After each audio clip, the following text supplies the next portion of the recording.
Hello everyone, welcome you all. So आज हम देखने वाले हैं टेक्स्ट बुक के बारे में। डिफिनीसन, कैरेक्टरिस्टिक, इम्पॉर्टेंस, इसके कुछ डिमेरिट्स होते हैं वो भी। तो ये सारी चीज़ें इस वीडियो में कवर करने वाले हैं। देखते हैं प्रीवियस ईयर कैसे क्वेश्चन पूछे गए थे। So explain the meaning and definition of text book, describe detail in its drawback and selection. Second था what is the meaning of text book, discuss its important and characteristic. So देखते हैं इसकी definition क्या होगी। Text book introduction. पहले definition of text book दिया गया था। Text book is a book design for classroom use. इसे बैकेंड ने बोला था, तो ये आप इसे कोट कर सकते हैं अपने कॉपी में। अमेरिकन टेक्स्ट बुक पब्लिकेशन के द्वारा क्या बोला गया था वो देखते हैं। क्या था? A teacher text book is one specially prepared for use of people and teaching in school और class, presenting course of study in single subject of class related subject.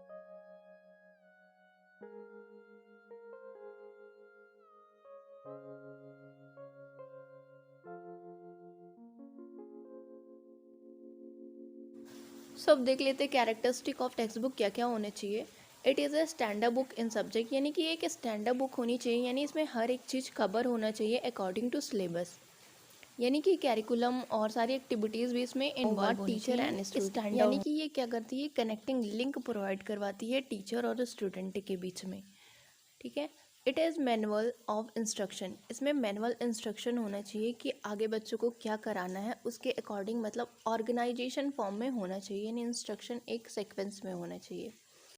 It is both content and technique, यानी कि इसमें content के साथ साथ teaching technique भी होना चाहिए। जैसे कि आप एनसीईआरटी में देखेंगे तो उसमें टेक्निक भी दिए होते हैं टीचर को इंस्ट्रक्शन के थ्रू कि कैसे आपको पढ़ाना है। It is found on which the course is built up, तो ये एक तरीके से फाउंडेशन होना चाहिए जिसमें होल कोर्स आपका, ये सिलेबस आपका कवर हो। एक तरीके से फाउंडेशन होना चाहिए जो बुक होनी चाहिए। इट कंटेन सेलेक्टेड मटेरियल, इसमें क्या होना चाहिए, सेलेक्टेड मटेरियल होना चाहिए। जैसे कि क्लास सेकंड की बुक है तो उसमें सेकंड के लेवल का होना चाहिए, नहीं पिक्चर वगैरह ज़्यादा होनी चाहिए। जब आप 10th की बात करते हैं या फिर और हायर एजुकेशन की बात करते हैं तो उसमें उतने फिगर नहीं होते, तो इस तरीके से थोड़ा ऑर्गेनाइज फॉर्म में हो। नेक्स्ट देखते हैं, it is a principal source of study material for given course, यानी कि ये एक तरीके से प्रिंसिपल सोर्स के रूप में हम उसे यूज़ कर सकें जो हमारा कोर्स है। जैसे जिस सब्जेक्ट का कोर्स आप पढ़ रहे हैं उसकी सारी चीज़ें उसमें अवेलेबल हो। लास्ट देख लेते हैं, it is use for formal as well as informal, यानी कि ये formal as well as informal तरीके से दिया होना चाहिए। ठीक है। अब लास्ट जो है वो है सिलेक्शन ऑफ टेक्स्ट बुक, और बहुत इंपॉर्टेंट है। सिलेक्शन ऑफ टेक्स्ट बुक कैसे होना चाहिए, सबसे पहला जो इम्पोर्टेंट वो अकॉर्डिंग टू सिलेबस होना चाहिए, यानी सिलेबस के अकॉर्डिंग होना चाहिए। सारा सिलेबस वो होल सिलेबस कवर करे ऐसे टेक्स्ट। अब देखते हैं सिलेक्शन ऑफ टेक्स्ट बुक किस तरीके से करनी चाहिए। देखिए, अकॉर्डिंग टू सिलेबस सबसे इम्पोर्टेंट जो वो अकॉर्डिंग टू सिलेबस होनी चाहिए, आपके सारे सिलेबस को वो कवर करे। अगर वो नहीं कवर कर रही तो वो उतना रिलेवेंट नहीं होगी, ये उतनी बेनिफिशियल नहीं होगी। सेकंड जो है वो ऑर्गेनाइजेशन, उसका जो ऑर्गेनाइजेशन है वो बहुत ही प्रॉपर होना चाहिए। जैसे कि दो तरीके का ऑर्गेनाइजेशन होता है, एक लॉजिकल होता है, एक साइकोलॉजिकल होता है। साइकोलॉजिकल जो होता है वो हम क्लास 5th तक यूज़ कर सकते हैं, उसके बाद जो होता है वो लॉजिकल ऑर्गेनाइजेशन में होनी चाहिए बुक। फिर उसके बाद राइटर ऑफ बुक, ये बहुत ही इंपॉर्टेंट है।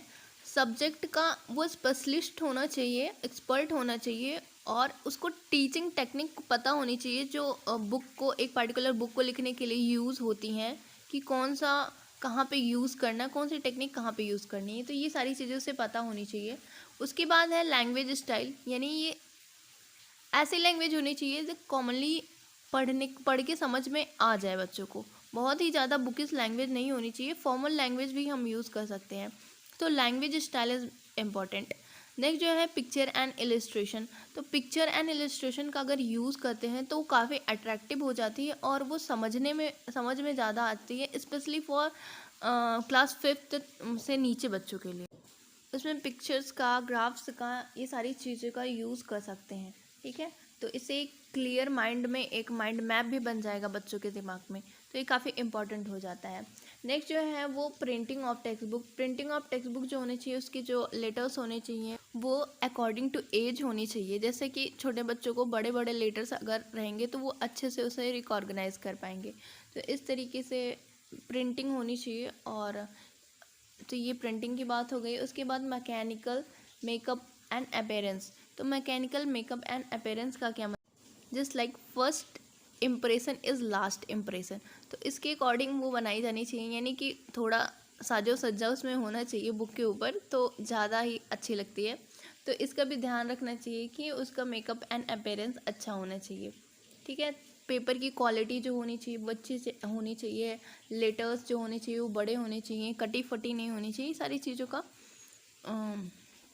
इम्पॉर्टेंस होता है एक अच्छी टेक्स्ट बुक में। तो ये सारी चीज़ें हो गई सिलेक्शन ऑफ टेक्स्ट बुक। अब देख लेते हैं थोड़ा सा इसका ड्रॉबैक क्या होता है टेक्स्ट बुक का। सो ड्रॉबैक क्या क्या है, too much dependence on text book give temporary और बुकिश नॉलेज। तो ये बुकिश नॉलेज देना स्टार्ट कर देती है अगर आप कंटिन्यूसली उसी पे डिपेंड हो गए। जस्ट लाइक बुक तो सबके पास होती है, पर टीचर की ज़रूरत क्यों पड़ती है, इसलिए क्योंकि उसे रियल एक्सपीरियंस की ज़रूरत होती है, तभी वो माइंड में सेट हो सकता है। तो इसलिए सिर्फ बुक को पढ़ने से अगर आप सिलेबस कवर कर ले रहे हैं लेकिन वो रियल एक्सपीरियंस आपको नहीं मिल पाएगा, तो ये एक ड्रॉबैक है। सेकेंड क्या है, there is a lack of direct experience of children acquired second hand knowledge teaching and learning being become very rigid. तो इससे क्या हो जाएगा, रिजिड हो जाएगा, यानी रियल एक्सपीरियंस नहीं मिल पाएगा।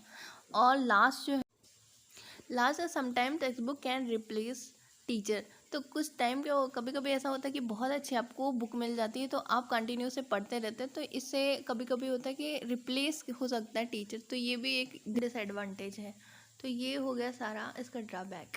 तो होप कि आपको ये समझ में आया होगा और अच्छा लगा होगा। Thank you for watching. Like share subscribe करना बिल्कुल ना भूलें। Thank you.